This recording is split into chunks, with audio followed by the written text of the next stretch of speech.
You are. All right, guys, get started up. Hey Ron, I want to start us off on a little bit of different foot today. In 2011, kind of the last time we had an offseason like this, it seemed like defenses started off a little slower than offenses in terms of points scored and things like that. I'm wondering if you're expecting a similar start to this season. You know, I don't know if I necessarily would, just because again, I think a lot of it just depends on the familiarity that the players have with each other. You know, the thing that's different from this year to last time too was in 2011 we had no contact with our guys. This time we had the opportunity to do Zoom meetings, so there's potential I think for the defense to have picked some things up. It's tough to tell because some days you watch us out here practicing the defense all over the place, and then like today, you could give the edge to the offense. So I don't know if I can necessarily agree with that though. How do you think the tackling plays into that? Do you just Yeah, see, that's one of the things I am concerned with, just because or do you think that that's going to be? I think it's going to be a little bit of concern. I mean, because you want to stimulate it as much as you can, and not everybody's going to get the right number of tackles in practice, to get yourself ready. So you try to create as much of an opportunity to be similar to it without getting anybody hurt. So that's another one of the big concerns as we go through this. Hey, Ron, I'm curious, after having a couple days off, how you felt the players responded this morning in practice. I thought they responded well. I still kind of felt some of the guys were a little distant, but it's natural. I mean, this is a very very deep issue going on right now, and I think sometimes it will catch some of these young guys' attention. But for the most part, I thought the guys handled practice well.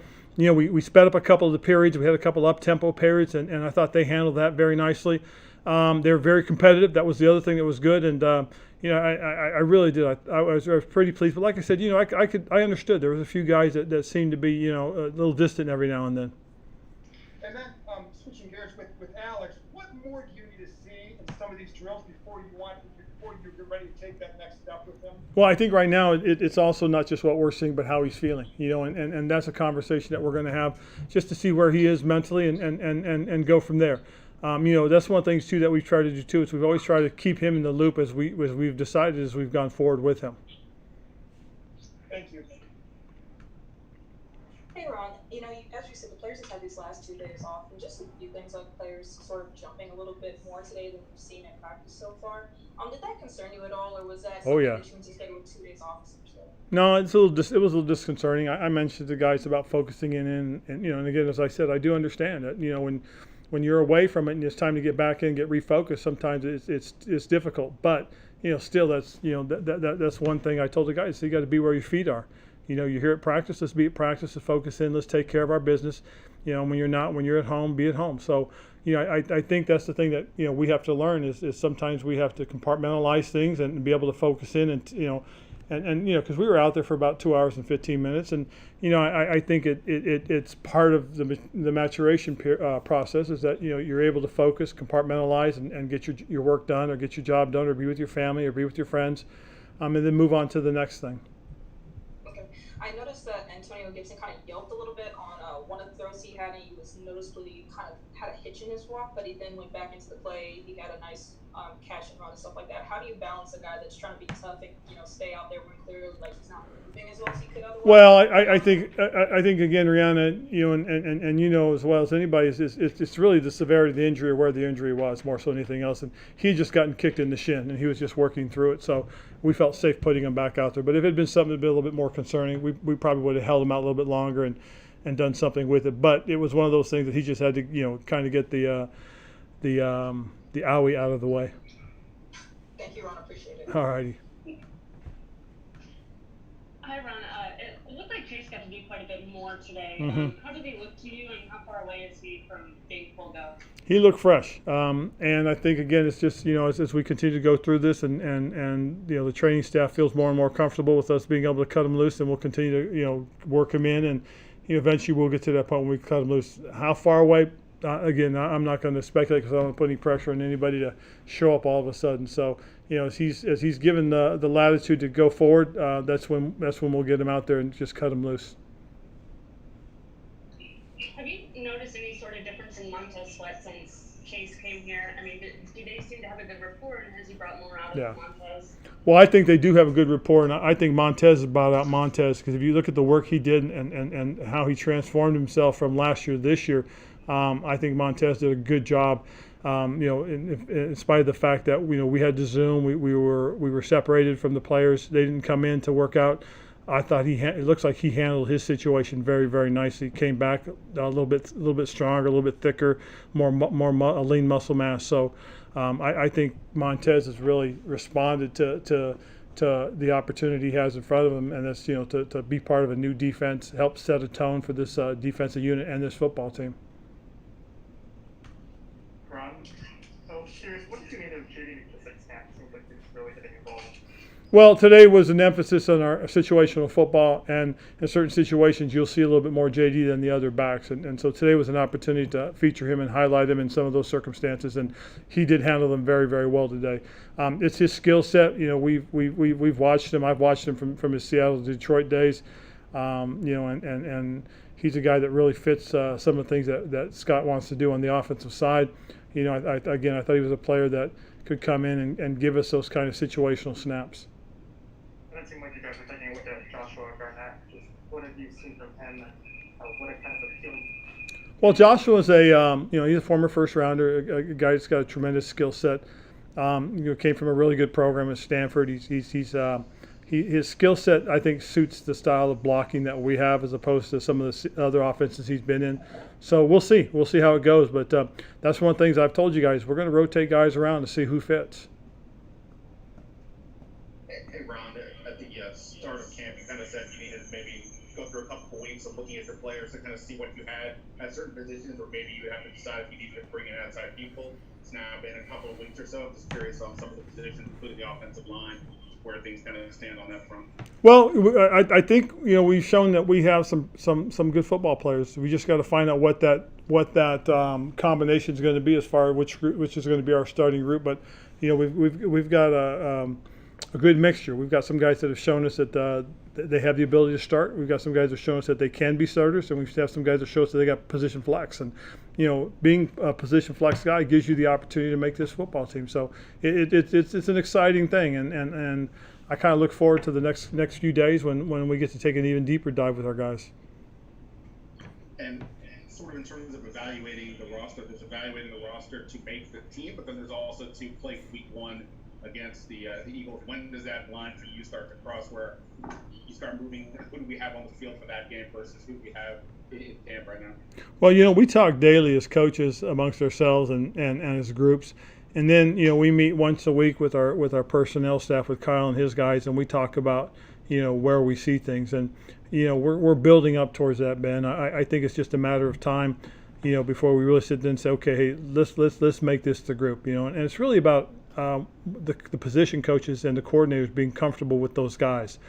So the more we talk about it, the more we find things out about guys. We find out which combinations have been good together, and then we'll map it out. But I think the next couple of days are going to be real important as far as trying to decide really who's going to be that 53 and who'll be the 16 for practice squad. Antonio Gibson's a guy who can obviously do a lot of different things. How has he been in terms of being a rookie, trying to pick up all these responsibilities and where he's at mentally? Confused. We've put a lot on him, and he's handled it very well. But you can see sometimes it gets to him. But he's a great young man. I really love his demeanor and his approach to things. His honesty about being surprised about how some things are. And when he does it right, man, you do see that athleticism. You do see that burst. You see that ability. He's an exciting young dynamic player, and the thing is that we've tried to back off a little bit on him as well at times, and when we've done that, you really do see him really making things happen. But when you do that, he only has a limited amount of plays, so we got to throw it all back on him again, because again, having him on the football field, I think, helps us to be a good football team. So he's done a nice job for a rookie, and he's got a maturity about him already that a lot of rookies don't have. So I've been fairly pleased with his progress. Appreciate it.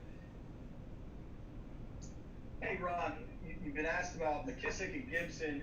Are you starting to see some separation in that running back group of who you think is on the 53 or who can really contribute for you this year? I think the whole group can contribute. I really do. I mean, if you watch the way Adrian Peterson's been handling himself, he's a guy that sets the tone. He really does. Peyton's showing his physicality up inside and then his quickness outside on the edges. McKissick showing his versatility. I mean, that's been really cool to watch. And we talked about Antonio, where he brings so many different things to the table as well.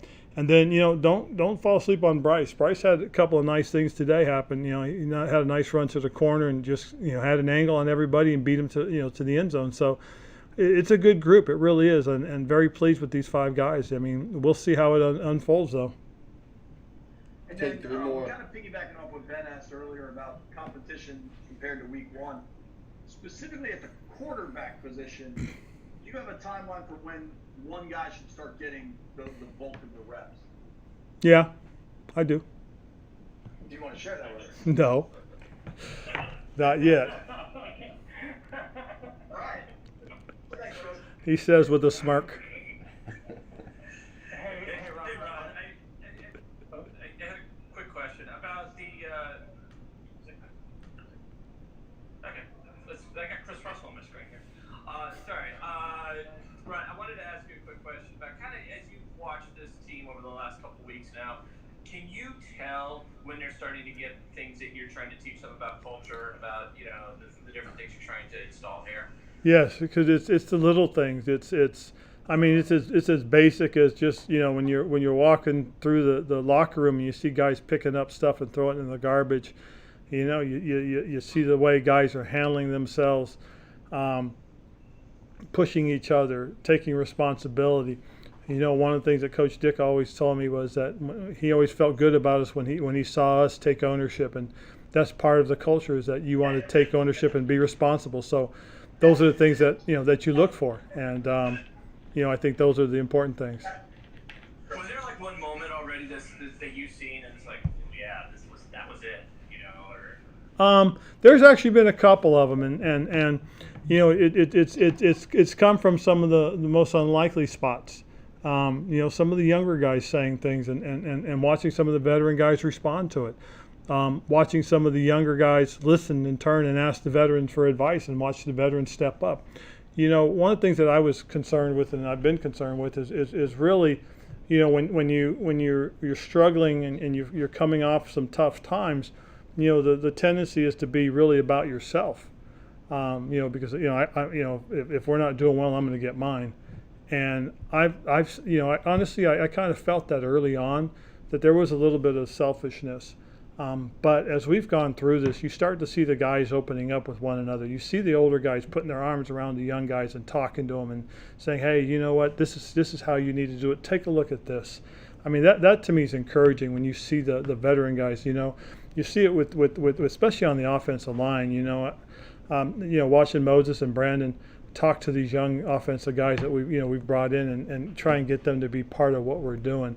That's really cool. It really is.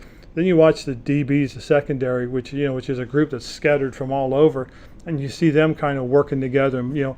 Kendall Fuller coming back into the fold and watching him being welcomed, by Colin, who's really only been here a year, but yet you still see this guys start to come together as a group. That I think is the cool thing that you want to see as a coach is, and it's going to be hard. It's not going to happen overnight, but I just see guys being more aware of their teammates and working together, and that I think is what you're looking for, is to get past some of the things from that happened before we got here, and correct those things and show everybody we're doing things the right way. I think that's the important thing that the players get across to one another, is that, man, there's a lot of work to do. Yeah, we've got to change the way things have been done in the past.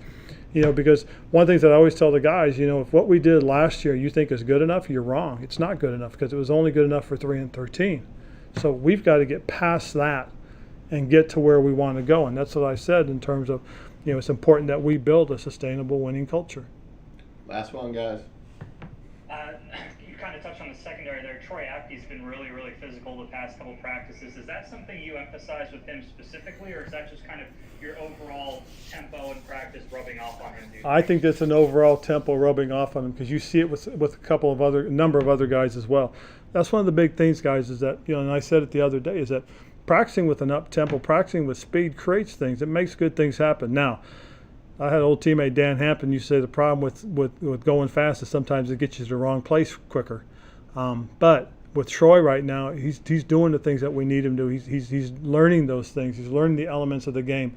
One of the things I talked to Troy about the other day was, and I know you guys saw he made the nice play on Terry, and so I told him the thing. I said, part of your position will be situational awareness, field awareness, and one thing that'll really tell me you're getting it is that when you go downhill to make a play like that in practice, and all of a sudden you realize who that guy is and you pull off just at the right time, that to me is when a guy gets it and he understands situational awareness. You guys, you follow what I'm saying? Young guys that don't know any better just go in and hit everything that moves. Guys that understand, that are smart, that see the big picture, they'll know when to pull out of the way and not create that big collision, especially with a guy like Terry, a player with Terry's abilities, because again, you got to take care of your teammates. And that was one of the things I kind of explained to him. He's been great, though. He really has. One of the things Knox said has always been on him is that people talked about his angles. And he's really learning those. He's putting the time into them, and that's why he's putting himself in position to make plays. I think he's improved his angles, and he's playing with a little bit more confidence and a little bit more tempo. Just to clarify, did he accomplish what you wanted in that sequence where he pulled up, or was that where he went a little too hard and you had to tell him next time?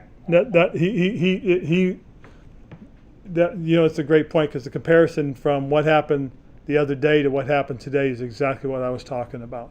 That's exactly the point. Thank you. All right.